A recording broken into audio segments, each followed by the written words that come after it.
Well, kung ganun na, we begin. Yeah. Hello, Miss Leah.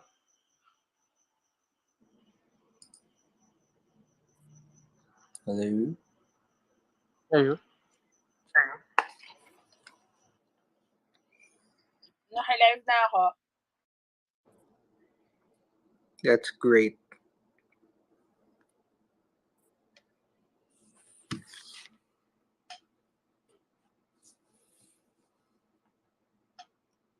Hello? Yep, we can hear you, Northern. Alright. Ano, umpisa na tayo, gamer? Yep, let's Okay. start. Nakaharap mo na yung house rules. Alright. Good evening, everyone. Happy Thursday to everybody. This is another interesting night for round table discussions. Next. So we're gonna have a lot of topics for tonight. So, wait. Let me just bring up the topics. Okay, so it's tonight. It's NAIA Rehabilitation.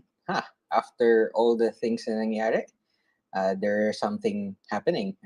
Wait for the short intro.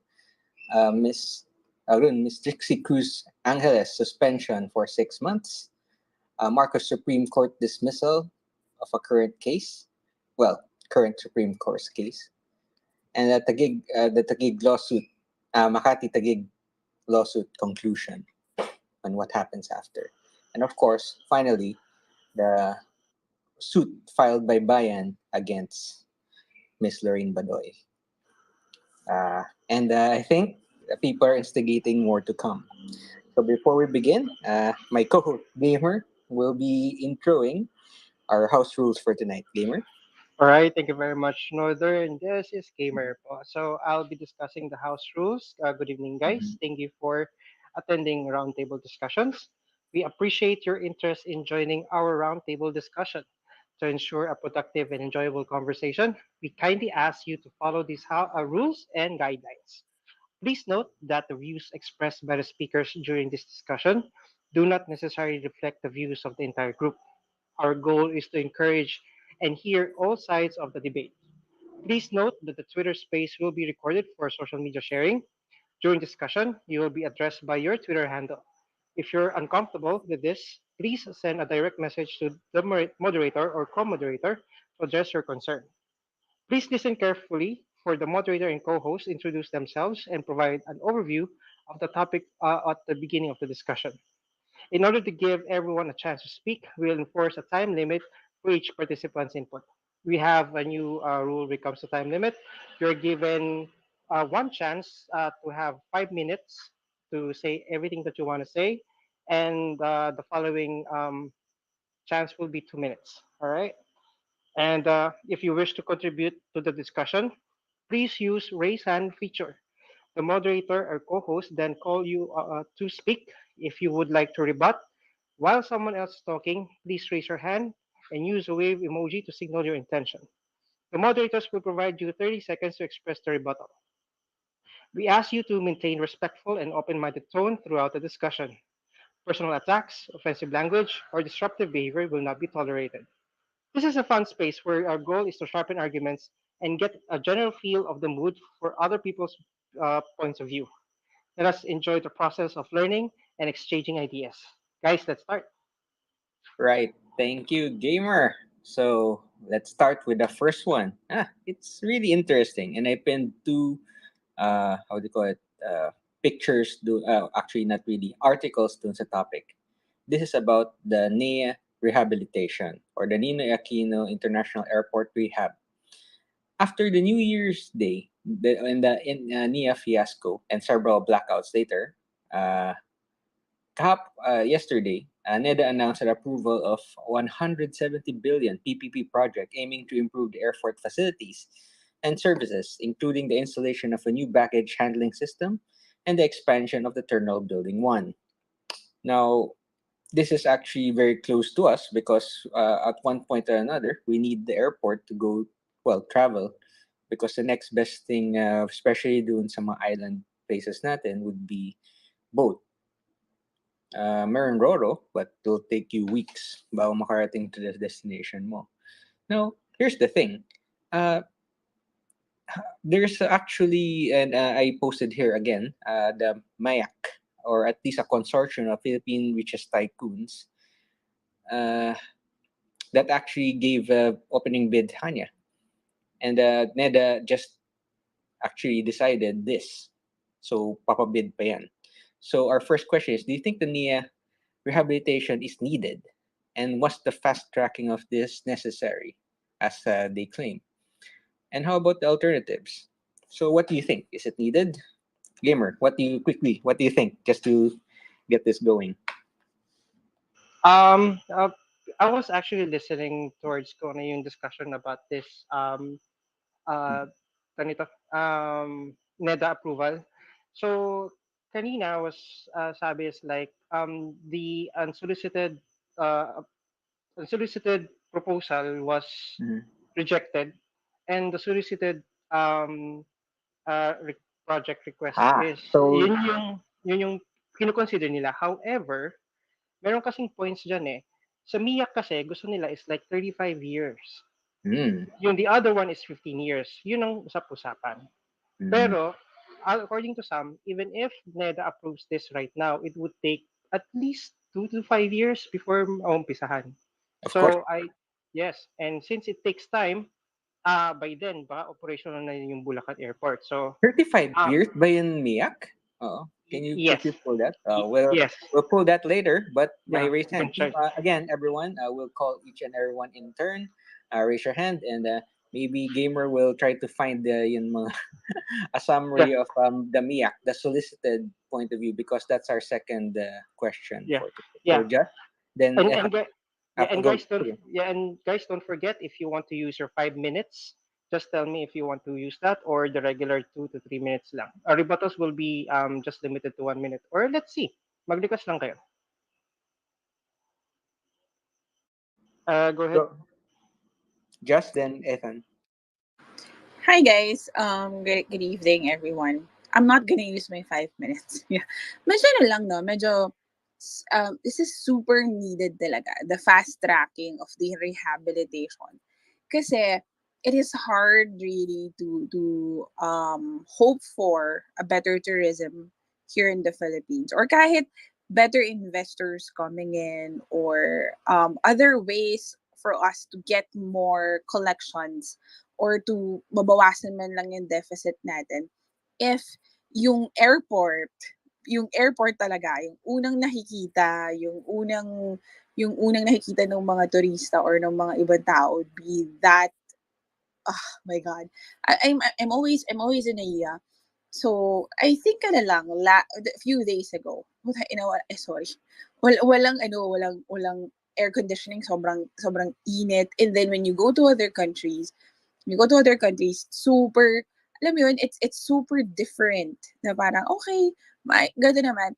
I really wanted this rehabilitation of NAIA in a sense na, have you been to Cebu? It's so much better in Cebu. It is so much better in some smaller airports here in the Philippines. And I think since all of our business are all of most of our business are centered in Metro Manila, and ang dami-daming pumapasok ng mga flights here. I think it is talaga naman kailangan talagang i-fast track yan of the government. But just wanted to emphasize that aside from the rehabilitation of the airport, yung better management, sobrang kailangan. Sobrang better, as in better management, and also if I may go further, also from the better management ng immigration. Thank you. All right, thank you very much, Jess. Ethan, ikaw. Good Una. evening po sa ating lahat. NAIA rehabilitation is really needed. Ang NAIA ngayon, if I'm not mistaken, and correct me if I'm wrong, 31 million yung capacity lahat ng airports ata. Taon-taon madaming turista, both local and international, ang dumarating sa atin. So, hindi kinakaya ng capacity ng mga airport, lalo na dito sa NAIA, yung dami ng taong dumarating. And ikalawa, yung nangyari nung January 1 na biglang nag-shutdown ang air traffic management control system. Siguro dahil sa kalumaan na ng panahon, biglaan yung shutdown na ganun. Fast tracking is also needed. Correct me if I'm wrong sa mga sinabi ko. Fast tracking is also needed. Kasi nga madami yung mga pasaherong dumarating taon-taon sa ating bansa. Yun lang po. Alright, thank you very much, Ethan. Sir Marcos pala, sorry. Lagi ko nakakalimutan ng buhay yung pangalan mo. Sorry. No problem. Thank you. Good evening sa lahat. I think nasabi na niya Just at saka ni Ethan lahat ng most of the things I want to say, ano, na I just emphasize na kailangan talagang i-rehab yung airport natin as soon as possible. Hindi na yun yung normal na mga kailangan pa ng mga timeline na ganun, ano. We should start our rehabilitation yesterday. Ganun lang yan. Tapos, I think may ginagawang mga airports. Clark is operational na. Pero I think yung sa Cavite, ginagawa na rin yata. Hindi ko sigurado. Tapos yung Bulacan, ganun din. Hindi ko lang makita talaga kung ano yung overall picture kung how do we manage the incoming and outgoing flights with so many airports coming on stream. Pero yung NAIA pa rin talaga dapat is our crown jewel that we really need to spruce it up. Ganun lang yan. Thank you. Alright, thank you very much, Kuya Marcos. Miss Thea, ikaw na. Hey guys, co-host, you are cutting off. Either you have issues or I have issues with my connection. But anyway, so I was just reading the articles while you guys are talking. So it seems to me that the rehabilitation is to address yung mga long-standing issues such as yung inadequate capacity at saka even restricted aircraft movement and as well as yung mga operational breakdowns like brownouts, which is a no-no when you are at a national airport. Mahirap na nga mag-connect ng wifi tapos mag-brownout pa. Anyway, as a frequent traveler myself, for me any problems that are negatively affecting airport operations and the overall travel experience of a traveler, of a tourist. Pag malala na yon, kailangan na talaga ng rehabilitation. And as to fast tracking the project, I think we have to we are ramping up our efforts to promote the Philippines, our tourist destinations, and we just eased out on our COVID restrictions, 'di ba? Lately, sinabi ni BBM na wala ng mga unnecessary na requirements when entering the Philippines as a tourist. So, we expect siguro a lot of the tourists coming into the Philippines. So, there will be growth in tourism, not because of the hashtag Love Philippines, but because people are starting to travel and starting to spend again on tourism after years of lockdown. And especially the Philippines. Alam niyo ba yung Pilipinas, siya lang yung medyo maarte sa lahat ng Asian countries when it comes to COVID protocol. So about the alternatives, I am not so sure about this, but I think that if we can rehabilitate, then might as well go for it and go big time. Yun na yung masasabi ko. Alright, thank you very much, Miss Thea. So let me just correct myself to tungkol dun sa MIAC proposal. It's actually a 267 billion proposal with a 25-year concession period. 25-year concession period. Tagal. Tagal na. So yeah, Nerissa. Hi guys, good evening po sa lahat. Good evening. Ako, sa akin po, no, hindi na kailangan ng rehabilitation eh. Kasi, just to inform lang everybody, part of my work is to travel around the world. And meron pa akong nakitang airport na mas worse pa sa NAIA. Ang nakikita ko lang talaga na problema sa NAIA is yung mas concern ako sa system nila diyan and mismanagement. Minsan ang gulo-gulo, pero kung sasabihin mo yung NAIA talaga, meron pa akong mas na-experience na mas worse pa sa NAIA.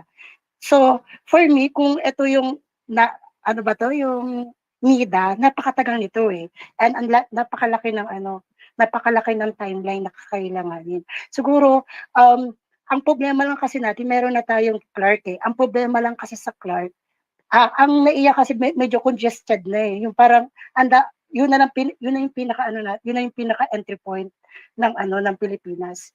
And ang problema kasi sa clerk napakamahal. Kaya 'pag meron akong travel tapos sa Clark, parang ghost town siya. Kasi nga ang mahal sa Clark. Kaya yung mga planes na mga commercial planes, ayaw bumaba dun kasi nga mahal. Saka ito sa Bulacan, nagrereklamo yung Bulacan kasi nga bakit ginagawa 'tong Bulacan, eh, hindi pa nga kami nakakabawi dito sa Clark, gagawin niyo na 'to agad yung Bulacan. So, ang problema kasi diyan yung Clark din kasi napakamahal. Kaya walang choice yung mga tourist natin, walang choice yung mga commercial planes natin, dun sila bumababa sa NAIA. Pero for me, siguro kung meron man yung mga issues lang ng mga NAIA, pero yung sabihin mo yung i-overhaul mo siya para for me hindi talaga siya advisable. Yun lang. Alright, thank you very much, Miss Naisa. Buti nabanggit mo yun. At technically kasi, one of the reasons why hindi na-utilize ang Clark is because yung taxes doon is more expensive than NAIA. So that has been a raised concern bakit hindi siya na-underutilize siya ngayon. So yeah, thank you very much. Medyo Miss weird Tia, go yun, ahead. ah. Kasi if that's the case, gamer, eh, paano yung Bulacan? And I think there's a Cavite one, ah, if I'm not mistaken. So the Sangli point, yeah. Hmm. Magkaiba naman sila. So um, nabanggit to one time eh. So that's the reason why ang konting kumukuha ng flights going to Clark because that's the real concern. It's so expensive. Expensive to well, quote unquote park your airplane and very expensive to operate then. So Huh. cruise talaga yon. Okay. Yeah. Kaya? I just want to comment to the last speaker's opinion na she has seen worse airports, and I have seen too. I have seen airports in New York, in Europe pala, and also in the United States that are far worse than NAIA. But well, that opinion is subjective and should not be the basis on whether or not we should rehabilitate NAIA. Kasi the need for rehabilitation is typically, it is based on objective assessment of the airport's infrastructure na medyo dated na talaga siya. Kaya may mga brownouts, di ba? Capacity nito, safety, gaano ba yung ka-efficient yung operation nito. And I think that this NAIA has been facing these specific challenges for quite a long time. So regardless of the conditions of the other airports, I don't think that um, we should use those conditions as a basis or as a consideration on whether or not we should rehabilitate our airport. So comparing NAIA kasi to the other airports does not negate the need for rehabilitation sa akin lang. Kasi may mga unique legitimate concerns and problems yung NAIA that require attention. So yun lang. Each airport kasi may mga unique circumstances. At saka yung mga netizens, they've been like clamoring for, oh, kailan na ba i-fix ito yung mga issues na to? And to be honest, we're not really happy as Filipinos traveling into the Philippines for many, many years. And we are met by this kind of airport that can be improved. Alright. Just go ahead. Sorry. I also do not agree totally with what Nerissa said. Pero I want to highlight what she said. Something I think I still feel the need na kailangan may rehabilitation na mangyari. Pero I just wanted to highlight her point, which is I agree with.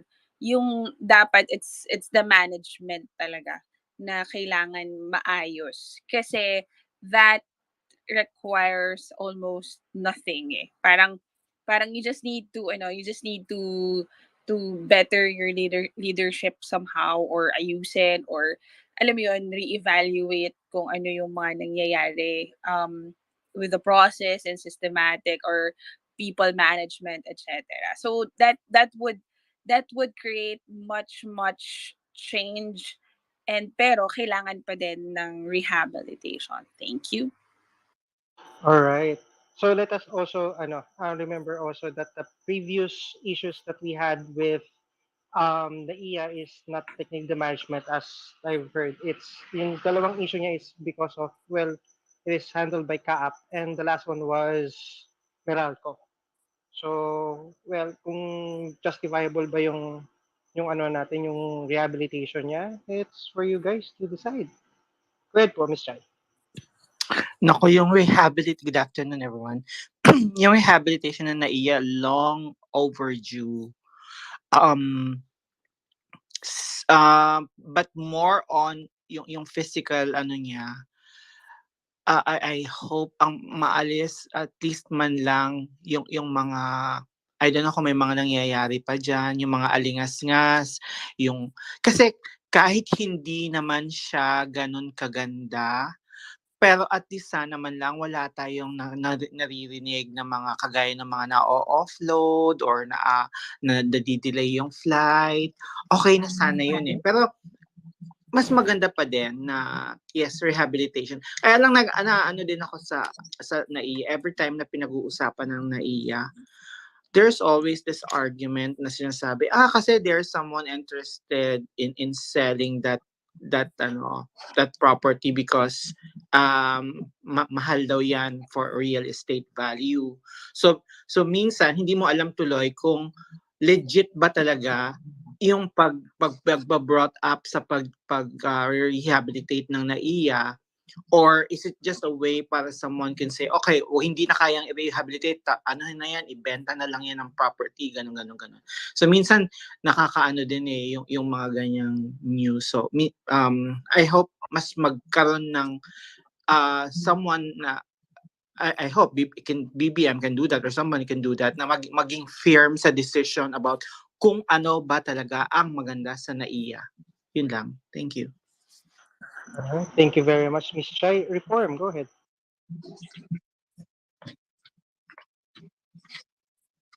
Reform? Reform, are you with us? Reform? Right. So, since karoon natin ng technical difficulty si Reform, si Sir Alpha muna. Hello, good evening. Naliwanag po ba? Yep, Alpha. Yes. Well, ang opinion ko lang po, siguro we need to spruce up lang yung NAIA natin. Kasi kung magre-rehabilitate tayo, napakalaking gastos pa. Siguro i-improve lang yung ilaw. Unang nire-reklamo ng tao, madilim. Pangalawa, mainit. So, i-beef up yung aircon natin, ayusin. Pangatlo, yung reserve power, kapag nawala ng kuryente, meron agad na pag-iilo. And second, and the most important one, dapat ayusin yung ating immigration kasi minsan isang pasahero, it takes 1 to 2 hours sa hanapan ka pa ng birth certificate. Bakit hindi natin i-simplify lang yun? Hindi katulad sa ibang bansa, hindi ka naman nahanapan ng kung ano-ano. Titignan lang kung valid yung passport mo. Ihinga ka lang ng isang ID. Pero sa atin, minsan nakakarating pa to the point they're asking birth certificate pa or anything, marriage certificate. Masyadong nagpapabagal ng sistema natin. Yung ating immigration, yan ang number 1 na sakit ng tao. Tuwing may makakausap akong tao, palaging makalusot kaya sa immigration. Ano kaya maging problema sa immigration? Hindi natin dapat i-simplify na lang natin. Hindi natin kailangan ng magandang airport. Simplified operation, malamig, maliwanag, siguruhan yung ilaw. Ganoon lang siguro. Okay na po. Thank you very much. Yeah, thank you very much, Kuya Alpha. Sir Jay. Yeah, magandang gabi, Gamer, Northern and Evening, Jay. good evening sa lahat. I think with the rehabilitation of NAIA, there's a bigger picture. It's not as simple. I think I use the airport quite a lot, and I can see more than the lights and more than its infrastructure. Let's do remember na yung bridges nito, it's reduced to the capacity of half of its what it is intended to be. Yung mga bridges ng NAIA, is most of them, if not half of them, is not working. This is the bridge that goes to the plane. The other thing as well, we only have one runway, and we need to expand the taxiway, to accommodate more flights in. And ewan ko kung alam na pag-usapan na kanina, no, there is a mega consortium that produced that put forward yung rehabilitation, Ewan ko kung alam na ba nabanggit na ba, Gamer, itong mega consortium that has been Yes, yeah, okay, so yung mega consortium yes was po. denied, Rejected. was rejected, and now we are opening it for a solicited proposal of the NAIA. I bet you, I think, yung sa consortium na yun, if you have a look at it closely, there'll be two consortiums, two company doon, that will be coming back as the eventually the remaining members of the consortium will be gone, and then there's only one or two of those that will be coming back, and they are just circling around. Kaya interesting to in the sense, but overall anyway, the NAIA is a problem, and it can be done better. Its infrastructure needs to be rehabilitated completely, and if that happens, the 170.6 billion, if that happens, we will increase the passenger capacity from 35 to 62 million, and at the same time, the bridges will be activated, therefore be reactivated, therefore we will have more capacity coming in. Taxi runway, wala tayong magagawa sa runway, but we can have the taxiway, to be expanded to accommodate more planes parked ready to go and use the runway. So I think it's the PPP is worth it to pursue. I think the only thing that we need to keep an eye on is that it's not monopolized by two companies only. And this will be an interesting thing to see, and I can say it later on how it will merge, of these two companies that will be predominantly and dominating our airports in the country. So I would like to put that out there later on. Pero for now, I can say that it is worth it, provided that it is distributed to consortiums that will not monopolize the airports of the country. That's all. Thank you. Right, Jay. But before that, Gamer, before sila, since na-mention, I'll join in with the second, Yeah. how do you call it, with the second question, because it was already mentioned, so that we can move on kasi 5 pala topics natin eh. The government snubbed the proposal of MIAC, of the Manila International Airport Consortium, of one of the richest tycoons. But as it was explained, itong solicited, kasi the previous one was unsolicited, nag-offer lang sila for 25 years, as was explained by Gamer.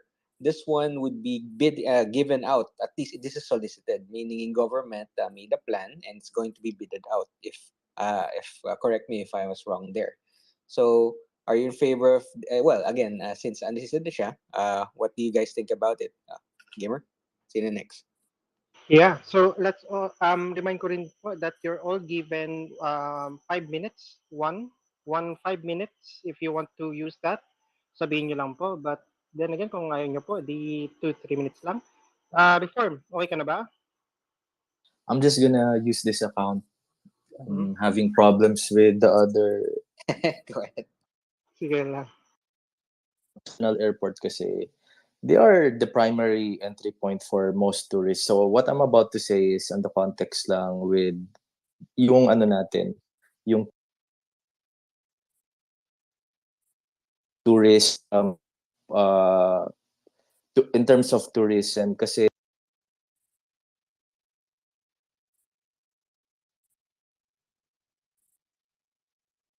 Like, you're cutting off, Lex. Naputol-putol ka, Alex.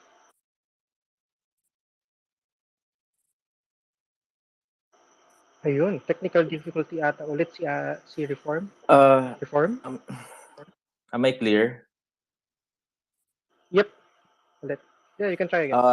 Yeah, like it's the first entry point for most tourists, diba? So it sets the tone for the entire visit. And sometimes yung experience nila with our country, it really depends on how they were, yung experience nila with the airport, di ba? Yun yung unang ano nila,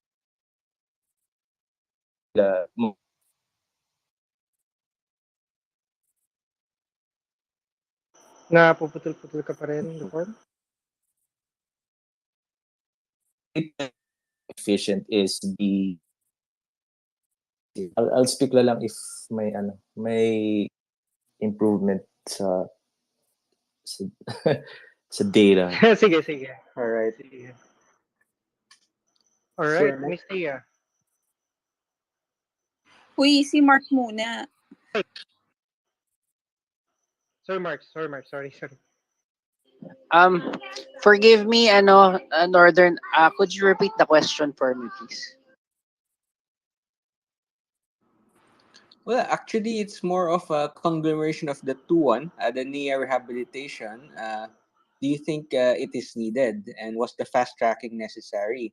And of course, as it was mentioned that there was a unsolicited bid. This is now a solicited bid. Yung previous one was done by MIAC, Manila International Airport Consortium of one of the Philippines' richest tycoons. Grupo sila. So do you think it's needed? Kinonflate ko lang yung dalawa because we have four more topics. Go. Get gets.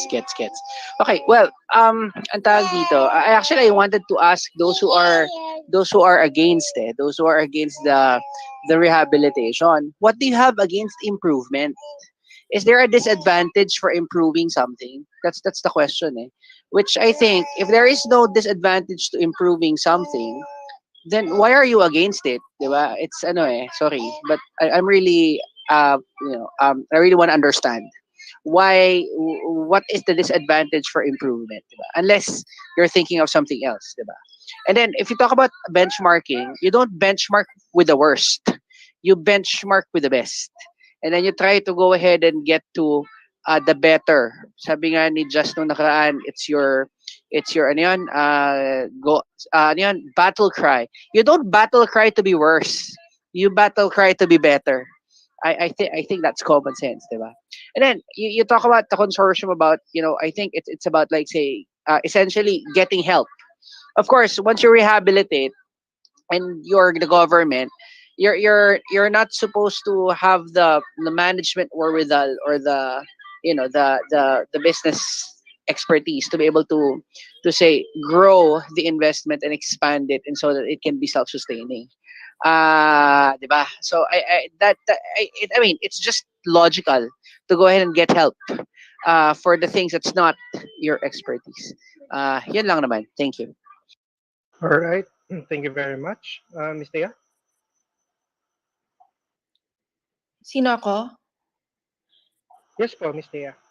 Ay, sorry. Okay, so about the question kung bakit na-snub ng government yung proposal ng MIAC.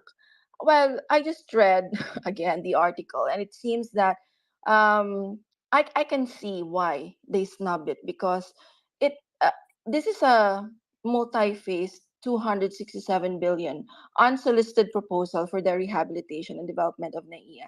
And it seems quite substantial, to be honest. Yung proposal nila, it includes a whopping 211 billion of capital investments, with 57 billion planned for the first 5 years and the rest over the 25-year concession period. At saka, they offered the government a significant 50 billion upfront concession payment, basically the largest for transportation PPP project in the country, whether it is solicited or unsolicited. And on top of that, the government is projected to receive an additional 280 billion through revenue sharing and taxes over the concession period. So, yung master plan nila is quite ambitious as well. Nakalagay dito na they want to double the capacity of the airport from 31 million to 70 million passengers per annum in the long term. So 3 phases to, and gradual naman yung pag-increase. So Well, it seems that they've put a lot of effort in their proposal, and then they've completed technical, economic, and blah blah, financial studies, and so on. Pero siguro yon, it's very substantial. I don't know if that is an issue with this in this government na substantial yung cost, but I can see why this was snubbed.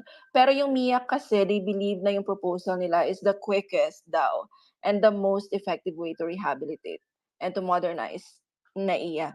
So I would be interested, anyone here who knows why na snub to, other than I think it's too expensive and too ambitious. Although I am for Mm. ambitious and expensive, because let's just look at Changi Airport.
Hey guys, yung owner ba nito, ng consortium nito ay J&J Summit?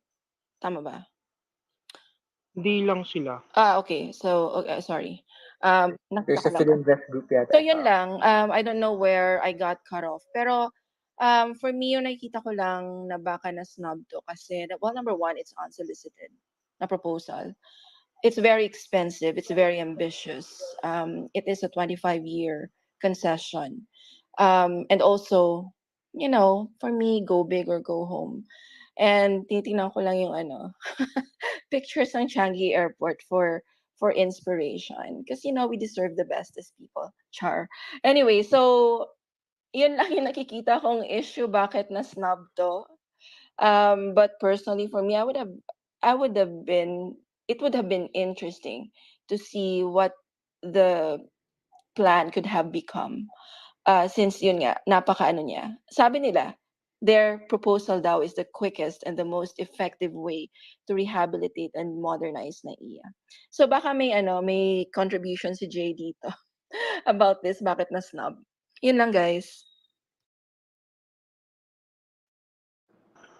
Ayun. So, basically, ito, yung MIAC is composed of, let me go back to that,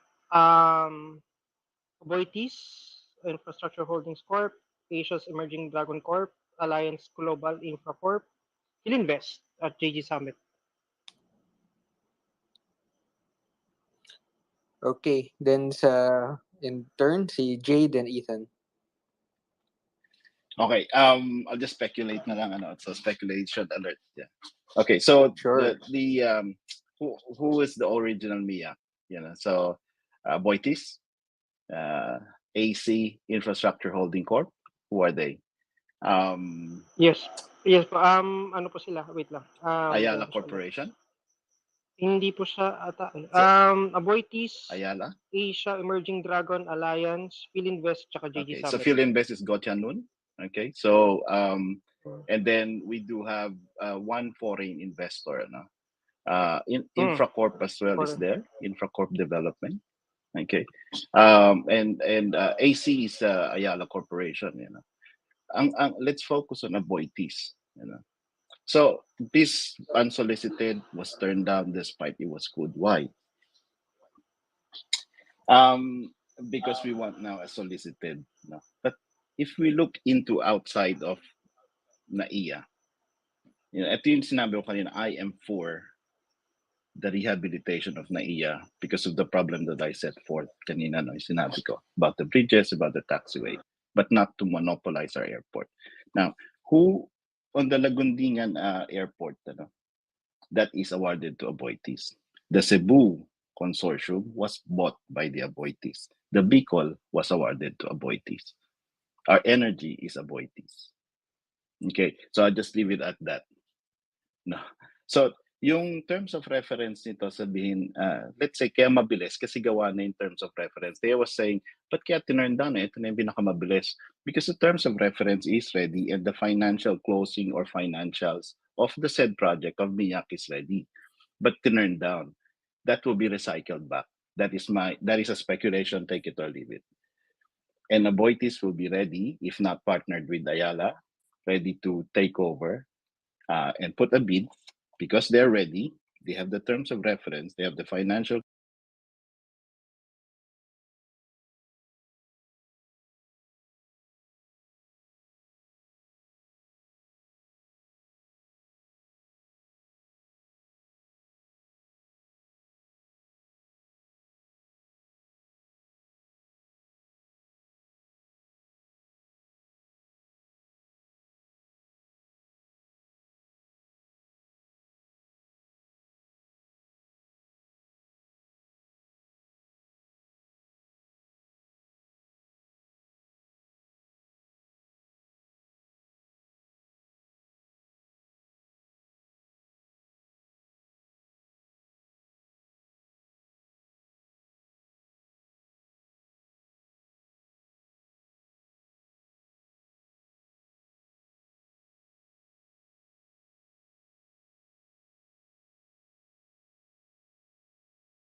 Wait.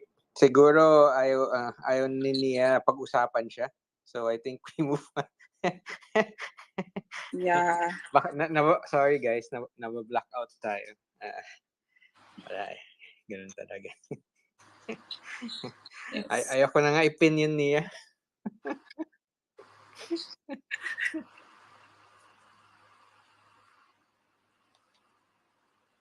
Ito, 3 beses ko na opinion to. Wait.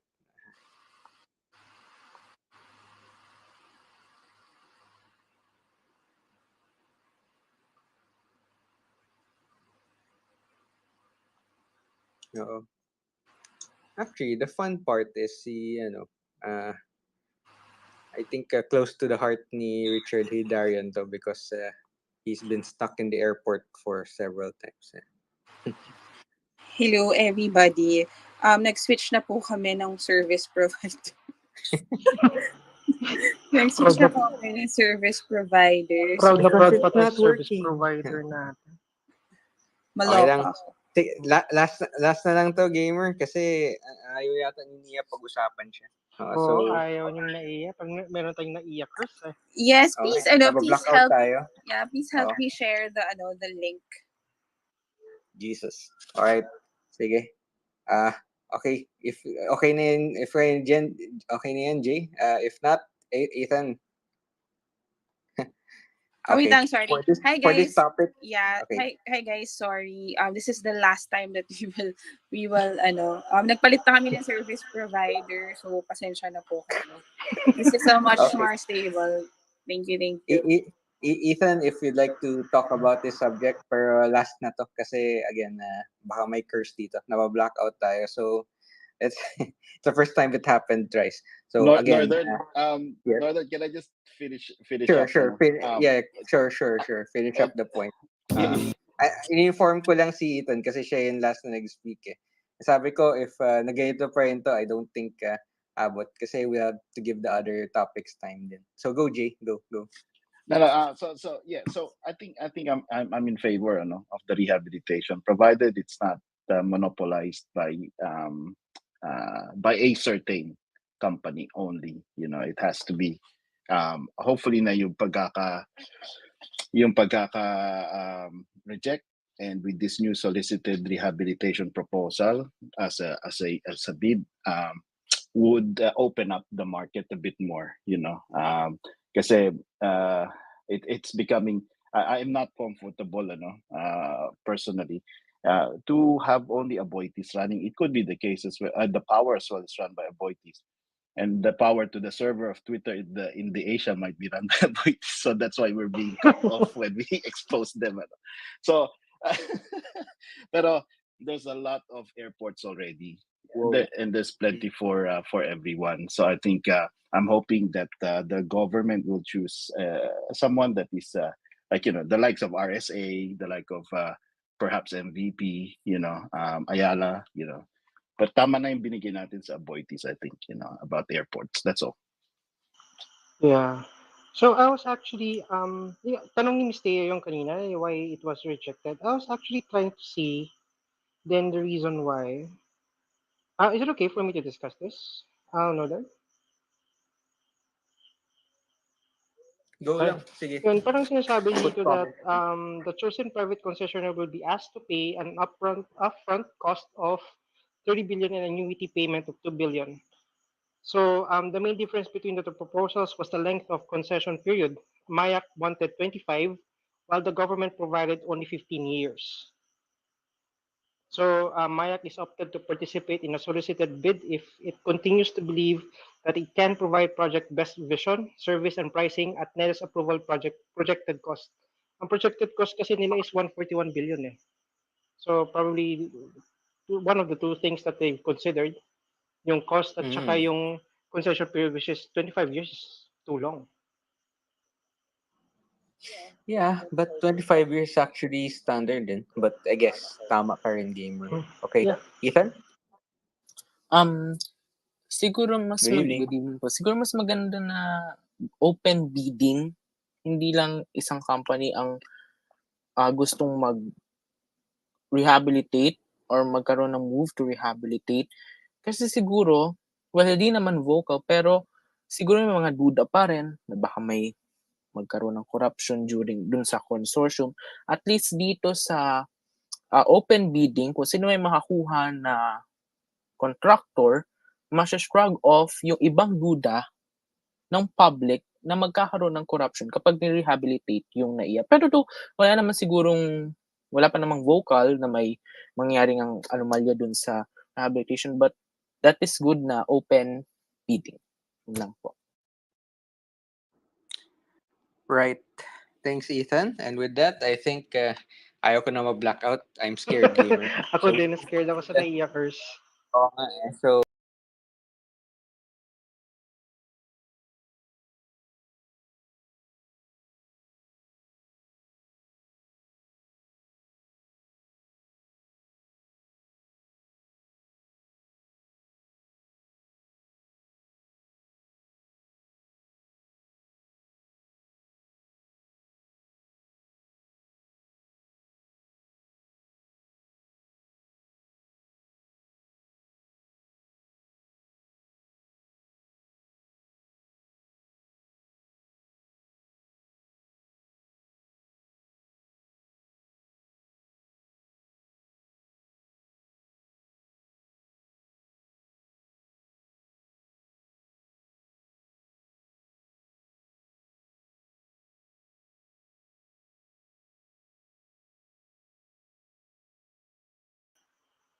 Yung cursing words. Pero according to her, it's just mhm. unfair that they weren't listened by the Supreme Court kung ano yung kaso nila, but they're gonna exhaust all of the resources to to make the appeal. So yun yung gusto niyang sabihin doon. But regardless, it's not that she hates the whole process thing, but it's a process eh. So yun lang. Parang unfair lang para sa kanila. She wasn't given a chance to prove Well, niya. yan yung sa Yung side side niya, niya. yes. Yeah. Okay. So, but the question would be, kasi I pinned it, the ABS-CBN one and in actual statement ni Attorney Trixie, do you think given, yung question is, do you think given what we know, and the statement dyan, that's why it's gonna be quick, is this parang politically motivated, a coincidence na dalawa madidisbar for that particular reason? We want to know your general sentiment because in my case, I don't really know anything about the topic, although there is a lot of uh, colorful stories na lumalabas din. And I'm interested in knowing what people think. Since nag-raise, go Thea, and please raise your hand and move up. Hindi nakikita sa akin na nag-raise hand ako. Yep. Anyway, so I actually read the news yesterday and I also watched the video of Attorney Trixie. And I'm gonna give my opinion na hindi marites based on basically objective takes. So I cannot see, yeah, it is understandable to speculate that this is politically motivated. Because after all, she is a vlogger, a very influential one. She supported Duterte. She worked for President Marcos as a press secretary. So parang easy target talaga sa mga controversies, right? Pero yung nag-file kasi ng kaso na to, lawyer ng the other yung kalaban nila. So the lawyer of the other party. So I don't know if you would consider that politically motivated, pero for me, based on the available information, there's no direct evidence to suggest that the suspension is politically motivated, or we don't know. Kasi nakalagay dito, I think this was yung IBP yata yung nag-suggest nito. So they made a recommendation and then the Supreme Court, they actually, tama ba ako sa Yes, pagkakaintindi? IBP Yung siya. parang, yeah, IBP yung nag-suggest ng suspension at saka the Supreme Court actually just followed the recommendation of the IBP. Now, we don't know kung ano yung mga political leanings sa mga taong to or maybe may kalaban sa Supreme Court or whatever, but I cannot speculate personally. Kasi for me, the way I treat a Supreme Court decision is based on well, what I know, the Supreme Court is supposed to be yung tipong fair, impartial, and so on. So, binibase naman nila yung assessment nila sa, well, recommendation. May mga reasons naman yan eh. So, so sinabi ni Attorney Trixie na she was not the one who wrote it. Is this even a valid counter argument? So for me, it is. It is a valid counter argument if she can provide evidence or credible testimony that supports this assertion, di ba? Na she was not the one who did that, who wrote that, sa content ng pleading niya. Pero, another thing to consider here is that since siya yung abogado, kahit na hindi siya yung nagsulat, she still has this professional responsibility for the documents filed on behalf of her clients. Kasi yung mga pleadings na to, pwedeng lawyer, pwedeng, alam mo yun, paralegal or whatever, yung magsusulat, di ba? So, kahit na hindi siya directly yung nag-draft, the team are expected to supervise, to make sure that everything is accurate. Na alam mo yun, yung mga pleadings na to kasi, it carries their name. So ultimately, yung court talaga mag-a-assess ng evidence presented by both parties and make a determination based on kanino bang pangalan nakalagay dito. So for me, that's my that's my take on this. Yeah. I cannot speculate on political motivation because to do so without direct evidence will be misleading. Ayun. So actually, yeah. So another thing is like ang sinabi niya kanina dun sa statement niya sa Karambola when she explained everything. Umamin kasi si Ahmed na siya talaga yung gumawa. So sabi niya, bakit ako yung na-dismiss si Ahmed hindi? So siya yung umamin si Ahmed na siya yung gumawa nun. Bakit ako yung na-dismiss ng 6 months, si Ahmed hindi lang 3 months. Parang ganun. So reprimand lang siya. So That's really interesting. So, Ethan, you go ahead, like to Ethan. speak or if not, si Mark? Oh. Ethan? Actually, I was reading this, anong tawag dito, yung decision ng Supreme Court na pareho silang guilty because they violated Rule 8.01, Canon 8 of the Code of Professional Responsibility. Ako kasi ako yung mag-lawyer, pero when a lawyer, like Attorney Trixie and Attorney Larry Gadon saying words na, or writing words na para bang medyo hindi tama pakinggan o masama sa tenga, it's a turn off for me. Kasi hindi siya magandang pakinggan, lalo na kung defender ka. Now, dun sa tanong kung ito ba ay politically motivated, I don't think it is not politically motivated. It's just that parang linggo lang, if I'm not mistaken, linggo lang pagitan ng disbarment niya ni Attorney Larry tsaka itong suspension. At the same time, pareho silang nag-serve sa ilalim ni President Marcos ngayon, But I don't think it's not politically motivated. It's just that siguro ayaw rin ng Supreme Court na makarinig ng mga ganung salita when it comes to attorneys. Lalo na yung mga vocal attorneys o yung mga lumalabas sa publiko, etc. etc. Yun lang po. Right. All right. Go ahead, Mark. Sir Mark?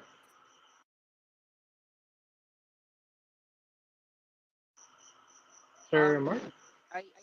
Yeah, hi, can you hear me? Yes, okay. Medyo mahina po yung Yeah, mic niya, Sir can you hear Mark. me? Hello? Mahina. Better? Better na? Yes po. Guys, meron niyo ba si Sir Mark? Ay, nawala siya. Wait lang. Wala. Nawala si Sir Mark. Ayun. Your form. Reform, go ahead.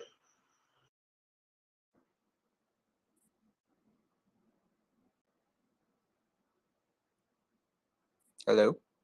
Reform? Kaya yan, reform? Yes, reform. Go ahead. Uy, ako to, si Jasca. Ay.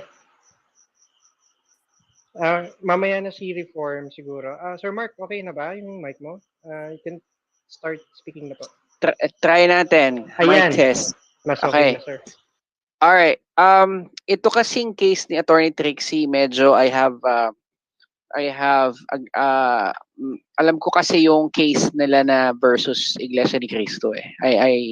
I know the case, I know the defendants, I know. So this is not politically motivated. It's well, you can consider it politically motivated, but not because of her association with with the Marcoses. It's because of the clout of the religious institution that she went against. Yun in essence. So dahil merong influence itong religious institution na binangga niya, doon nanggagaling yung what do you call this, yung attack against her, if you can consider that as an attack.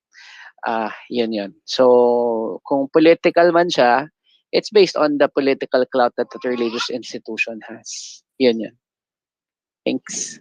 All right. Thank you very much, Kuya Mark. Anyone else? Well, that's actually a very interesting take. Bakit niya pinapansin? Yeah. Oh, Yes, Just. hindi ka nag-raise hand eh. Just, go go, ahead. go. Go, Yeah, go. nagtampo na ako. Hi, this is Just. Sorry. Kasi, kailangan ng internet neto. So, ako to. Hi guys, Go. this is, ako kasi, I look at everything based on, yung nakikita ko. As in, kung ano lang, what was presented to me. So, the publicly available information regarding this. Kasi, I think the reason why yung isa ni reprimand at siya nagkaroon ng 6-month suspension is because she has priors. If you, one thing I know about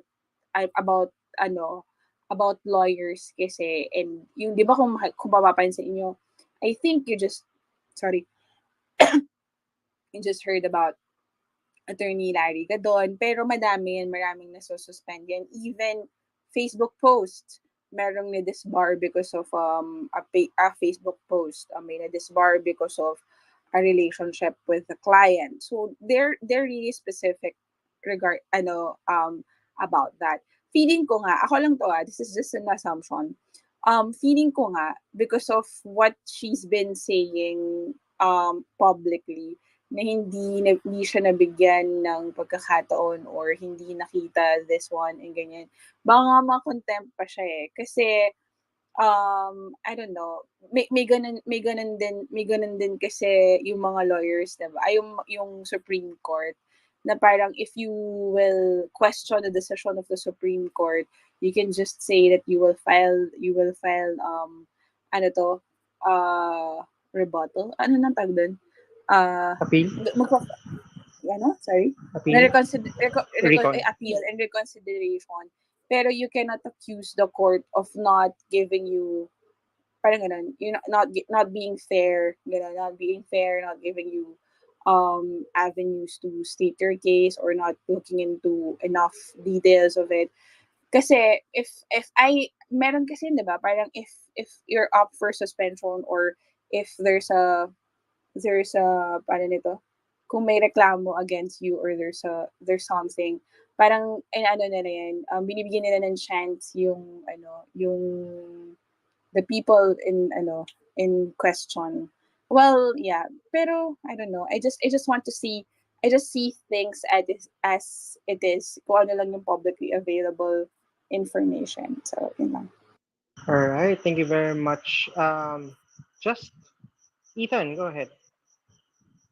Dagdagan ko lang po yung sasabihin ko. Siguro itong dalawa, itong reason na to, I think it's just a way, this is my opinion, I think it's just a way to Supreme Court to say na yung mga abogadong lumalabas sa public, lalo na yung mga lumalabas sa TV, na they should watch their language and behaviors. They should. I think it's a sign sa mga abogado after these two decisions by Supreme Court. Okay. All right. Tia, go ahead po, Miss Tia. I would like to react to what Mark said, because he said that this case, being against Iglesia ni Cristo, he can say na, okay, we could imply that this can be politically motivated. Yun yung argument niya. Kasi very influential yung INC, di ba? I actually disagree. Kasi for me, it is essential na when looking at a decision, we need to separate yung legal matters from speculations. Again, without concrete evidence or specific information about the case, I think it is inappropriate to make assumptions about political motivations kasi I have faith in our justice system. Kahit na some people say, oh, it's not working, but well, for me, it is working. Um, yung ano kasi, yung mga kaso kasi, evaluated naman yan based on merits at based on the evidence presented and also arguments, testimony, and so on. So now, when we make assumptions and generalizations, we are actually disclaiming the Supreme Court. We are, kumbaga, undermining our legal system. We create that distrust. And this can lead, the speculation can lead to a spread of misinformation. At saka, it can also potentially damage the reputation of, the individuals involved in the case. Pag sasabihin mo na, this is politically motivated. Maybe we can say it privately, we can discuss it privately, but not siguro sa space where it is recorded and has the chance to be spread. Alam mo yun? Kasi this is a case of jumping into conclusions without verifiable facts. So, by doing this kasi, we undermine the rule of law and due process. So, yun lang. All right, all right. Anyone else? Yeah, Yes. actually, Go ahead. well, if there's nothing else, we're just here to discuss din. And as I said, lahat naman yan napag-uusapan din sa Twitter. So, well, again, this is just a general feel of sentiment, and just to clear to everybody, everybody's just opening their opinion, especially in this particular case na a lot of people follow it. And interestingly, because since we're talking about law and Supreme Court cases, umambon kasi tapos biglang umulan. Because the next three topics din na pag-usapan natin would be lawsuit filed against or in resolution that happened. The third question would be the Marcos Supreme Court dismissal case are current. The Supreme Court dismissed the petition filed by the Presidential Commission of Good Government seeking to recover 1.005 billion of in alleged ill-gotten wealth from the Marcos family and their cronies. The court affirmed the Sandigan Bayan's decision that the PCGG failed to prove its case by preponderance of evidence. Right. So in first question natin, again, may tinge din. This is just what people say online. I'll repeat again. Last month, we talk about the dismissal of another Marcos case in Sandigan Bayan. Now, here's another case dismissed. Do you agree that this is, well, again, people are saying that it is a rewriting of history, kuno, or clearing the name habang they're in power. But some people say, well, again, that is the correct kasi merits yan eh. You look at the Supreme Court cases, they argued diligently. And once decided, tapos na, I'd say. And how do you call it? Well, this is just me. Ang labas nun is that after all these years, ngayon nang lumalabas yan and seemingly correct. Well, not really seemingly. May merits naman yung mga cases. It's just that lumalabas ngayon, which is interesting sa timing. So Ethan, you'd like to talk about it? Siguro ako po kasi historic enthusiast. Mahilig talaga ako sa history. I Good. don't Great. think this is a way for them to rewrite the history. I think hindi naman nila rewrite yung history. And they are clearing their name. I do think na medyo ngayon lang sila nakakapag-clear ng name kasi medyo malawak na yung spread kumbaga ng parang informations. Itulad noon na medyo maliit pa yung informations. And I don't think also na they're clearing their name while in power. I don't think former First Lady Imelda Marcos, President Marcos, or some people na may case, I don't think they're using their power to clear their names. Yun lang. I don't think they're not rewriting history, but they are clearing their names. Yun lang po. But just very quickly, Ethan, kasi ang ano ko lang is that, do you think na, kasi again, there's a lot of thing, kasi medyo matagal na rin, and since you're a historical enthusiast, it's been a while. I mean, most of us are still not alive. Well, some. Some are older than that. Some aren't alive when the cases started, di ba? Ngayon lahat, do you think? Yun lang. Parang, don't you think anything about it? Hello? Siguro, Okay. But kung ikaw itong hindi, it's okay lang. siguro kasi noon po Like, hindi nila ma-clear yung name nila. I mean, hindi sila makapag-comment kasi nga, if you'll see, iba yung stance ng mga nasa administration eh. So parang lagi okay. nasa opposing side of the Marcos. Ngayon siguro since Marcos naman na yung admin, Marcos yung ano, I think Really? since Oh. naka-clear naman nila kasi wala nang umu-oppose. Not back before na may opposing lagi kapag may nadi-dismiss na kaso, etc. etc. Okay. I think, well, interesting sentiment as always din. Alright, this, how do you call it? In this order, Thea, then Chai. All right. Go, Before Thea. anything else, guys, you can use your 5 minutes, ha? Just in case wala pang gumagamit. Okay, a civil forfeiture case, a very controversial law, forfeiture law. For me, it is a government overreach and kind of laughable because they actually have no evidence kasi to prove that the Marcos wealth came from Kabanang Bayan. Kaya they go through the route of civil cases. Paulit-ulit tayo dito. Sorry, medyo triggered. Kasi nabasa ko na yung ibang civil cases, paulit-ulit na lang talaga sila. Anyway, so why am I not surprised? Well, number one, ano ba yung ano ba yung mga evidence ng PCGG na pinresent? Well, first and foremost, sa mga criminal cases nila, I have not seen a single piece of evidence. As I've not heard, okay, hindi ko naman, wala naman ako sa korte, no? But wala mga testimonies from a single credible witness na ninakaw yung ari-arian na to. And basically, the graft cases are not even about nakaw. Pag sinabi kasing graft, tingnan natin yung enumeration ng Graft and Corrupt Practices Act. Nakalagay doon, ang dami-daming acts doon that are classified as corrupt and graft in nature. Hindi ibig sabihin na graft, automatic nakaw. But anyway, this is not a criminal case. This is a civil case. So nakalagay dito, na originally filed by PCGG in 1987. Sobrang tagal na. This is a forfeiture case that seeks to recover from Imelda Marcos and Ferdinand Marcos and their alleged cronies, mga tantokos, a total of 1.052 billion ill-gotten wealth. Again, the term ill-gotten wealth is a presumption given by Executive Order number 1 and number 2 by Cory Aquino. Hindi ito, kumbaga, this was not proven in court. This is an assumption by law.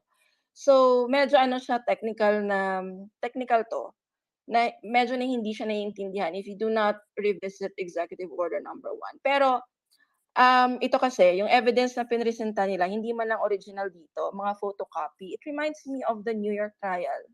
Puro photocopy, news articles, resibo ng ano bang resibo nun, nung Bulgari.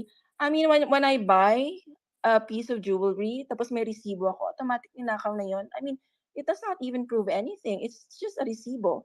You have to show na nanggaling talaga yun sa account ng kaban ng bayan, di ba? Or government coffers, di ba? So anyway, ito kasi yung problema. This is the reason why I don't like civil forfeiture cases. And the civil forfeiture law for me is very controversial. And it is an example of government overreach. And actually, yung mga governments, not just in the Philippines, but also in the States and other countries, ginagamit nila yung forfeiture law pag wala na silang ma-prove na ninakaw. Parang, okay, if you're a government of, ito kasi yung forfeiture law. If you're a government official, a public official, tapos may sweldo ka na, let's say 50,000 peso a month. Tapos ang dami mong ari-arian, 'di ba? They will question, "Oh, bakit ang yaman-yaman mo? Eh sumusweldo ka lang ng 50,000 pesos." Now, the burden of proof is on you to prove bakit ang yaman mo? Why can you afford to jet set around the world? The burden of proof is not on PCGG, but on you, which is unfair. Kasi number one, lack of due process. Bakit inaalaw yung authorities to seize assets? Isi-seize yung assets based on a mere suspicion. Ito yung nangyayari kasi sa mga Marcoses eh. Sorry, I'm not a Marcos apologist, pero which is kind of funny. I say this kasi this is a practice of governments. On a mere suspicion na baka ill-gotten wealth yan, or maybe it's unlawfully acquired, then we have to seize it. We have to sequester it. We have to freeze your assets without requiring the property owner to be charged with a crime. Hindi naman kasi yung ang tawag dito, yung accused kasi dito hindi yung owners ng properties eh, but the properties themselves. Kaya tinawag na civil forfeiture case. Kasi walang crime dito, walang conviction, walang alam mo yan, guilty beyond reasonable doubt. Basically, they just want to know yung asset ba to na kunwari, you have this mansion, did you lawfully acquire this or unlawfully acquire this? But in the absence of your explanation, since yung sweldo mo ay 50,000 pesos a month lang, then we have to take you to court. And there, you have to prove to us na you have 30 other minutes. sources of income. Yun yung lack of due process dito. It is based on mere speculation. At saka may incentives yung mga law enforcement dito. I think may mga financial incentives yung law enforcement agency na they are allowed to keep a portion of forfeited assets. So I'm not so sure in the Philippines, but in the States, ganon. At saka yung burden of proof bumaliktad. Hindi na siya burden of proof sa accused, ay sa nag-a-accuse pala, kundi sa accused. So, it's kind of interesting. At saka, limited legal representation. Sa mga kaso ng mga Marcoses, at least sa mga nabasa ko ng mga civil forfeiture cases, mga summary proceedings yung iba. Ibig sabihin, hindi na nitites. Wala nang presentation of evidence, witnesses. Basically, sasabihin na lang ng OSG and PCGG na, ito na yung documents we think na unlawfully acquired to. So now, Sandigan Bayan, you have to issue a summary judgment. So summary judgment is basically, we're not going to hear the Marcoses anymore. We're not going to, listen to their contention or counter arguments. We will just decide based on, evidence. At ito yung ginagawa nila. Anyway, so I'm glad that this is actually dismissed because personally, based on my research, I cannot see any evidence and I cannot sugarcoat this kasi pag may nakita talaga ako, I will not even support BBM. So yun lang.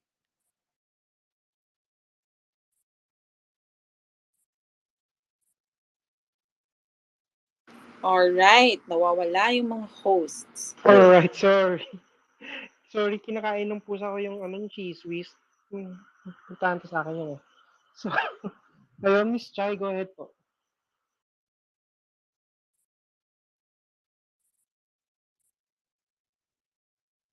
Hala, bigyan nawala si Miss Chai. Nawala Ano yung nangyari? speech na eh. Hindi na siya kumapit. Miss Tia, gusto mo pa? Well, if not, Gusto ko yung I'll go discussion to ni you, Miss Jeff. Tia. Can I just say something? Opo. Na when I was picking my candidate for president, ito yung medyo nahihirapan ako mag-support sa kanya kasi at that time, okay, we have the same politics. He supports human rights. He supports civil liberties. For me, it's huge for me. For somebody to support the rule of law, due process, and so on and so forth. And somebody who has the same politics, like akmang-akma. But I could not get over the fact na galing ito sa pamilya ng plunderers. Ito pa yung term ko, plunderers. But I also recognized at that time na wala naman akong alam sa mga kaso nila. Alam mo yun, yung tipong okay, but ito yung ito yung sinasabi ng media, pero wala naman akong alam kung saan nanggaling yung 10 billion na sinabi ng PCGG.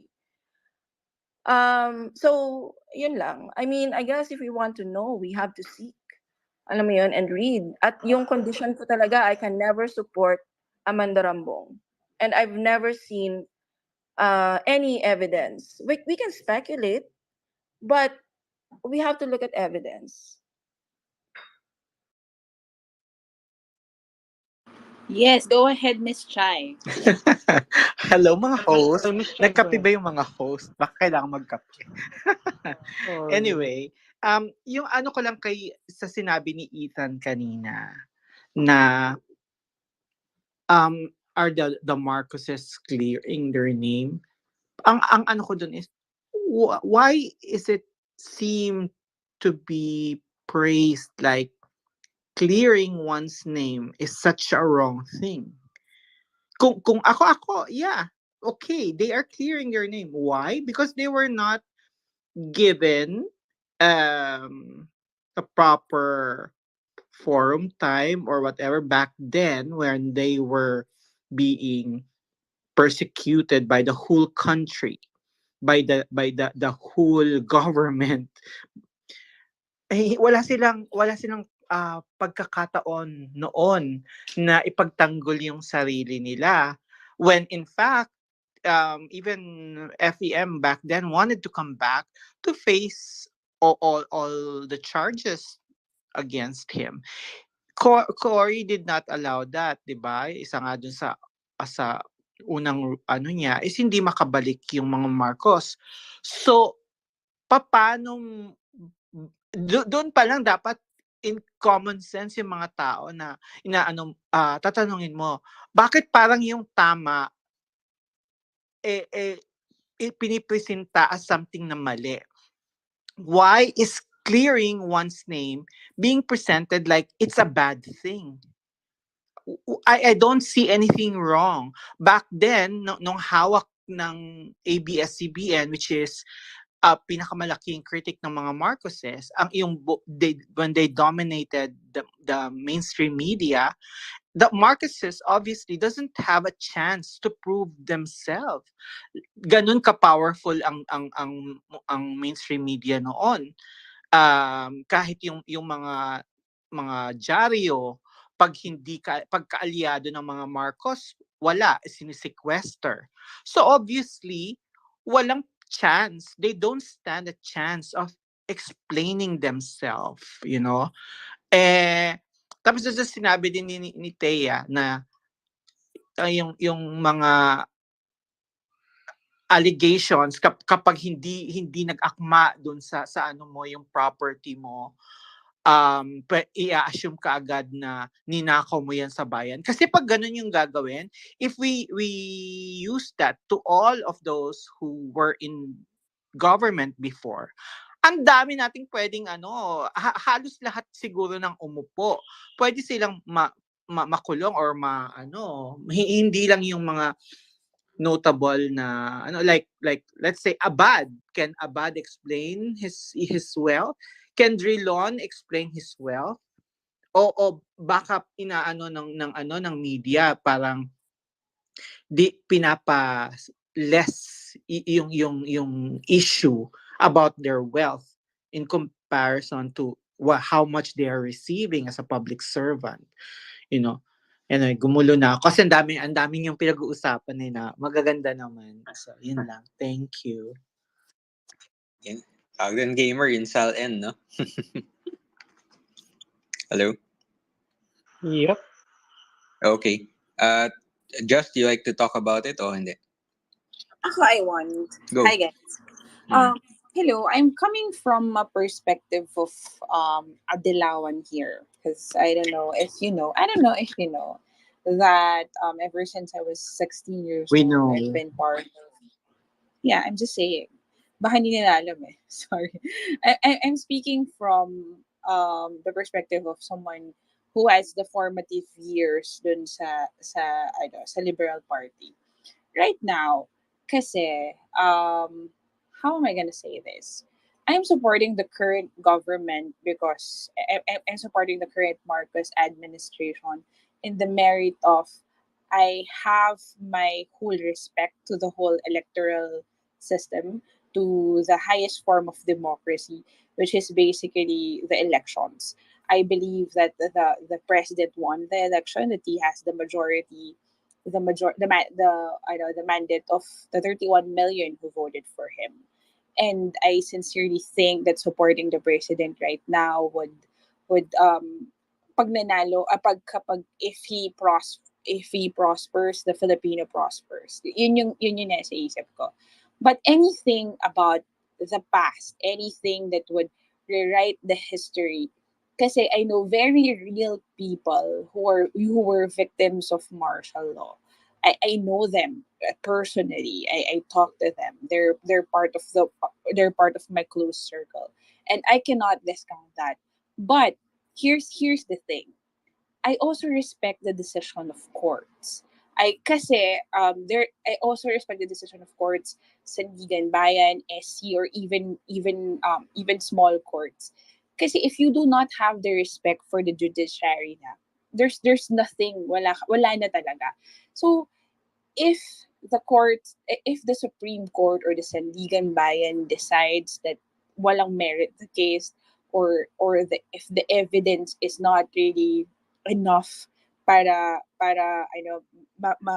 guilty the Marcoses, and then so be it.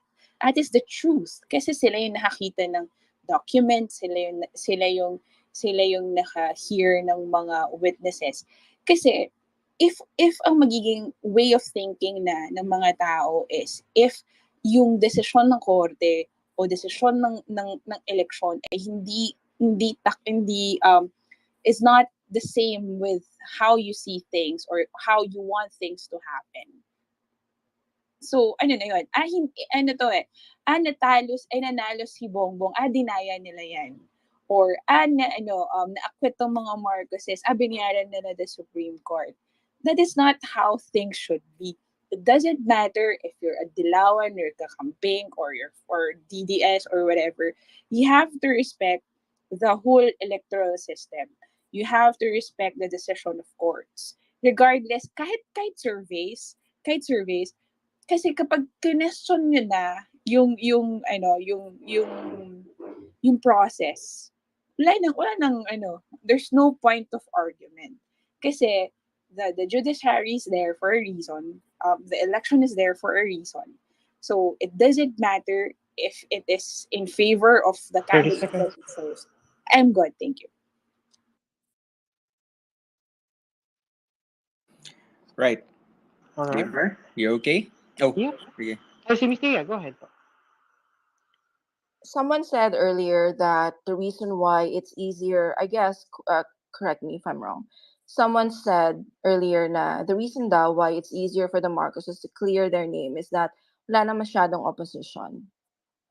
So, totoo naman, halos nag-die down na yung opposition. Maybe because BBM is the president. But let's be careful about making assumptions that a case can easily be cleared due to the absence of the opposition. It is actually a statement that can undermine, again, the independence of the courts. Kasi independent yan eh. Kung sino-sinong tarpulano man dyan, sorry, Ilonggo term ba yun? Sinong politician yung magsasabi na, magnanakaw talaga yan? Do you think that the courts will be influenced by that? Or if we think that the courts can be influenced by these opposing views, it is like implying that the court's decision was influenced by the lack of opposition, right? Rather than the merits of the case. So I always think that our courts are impartial and they try their best to be impartial. Maybe may mga political maneuvers dyan here and there, but again, we cannot speculate in the absence of direct evidence. Kasi very important talaga yung judicial independence. Ito yung for us to say that we have working courts and we have working legal system. We need to support judicial independence and stop speculating na kaya nga na-dismiss yan kasi presidente na siya ngayon. Guys, let's not forget these cases were filed since 1986 at ang dami-daming kaso na to from kaso filed in the States, in Hawaii, well, may mga kaso din sa Pilipinas, same lang naman halos yung template. It actually, ilang dekada to, hindi to tipong overnight lang siya na-dismiss. And by the way, the dismissal happened in different regimes. There were dismissals in the late 80s, in the early 90s, the New York trial, and also yung mga kaso sa yung 1998 na case yata or 1997 na case, and there's the 2003 case, 2017, 2018, at saka yung mga recent cases.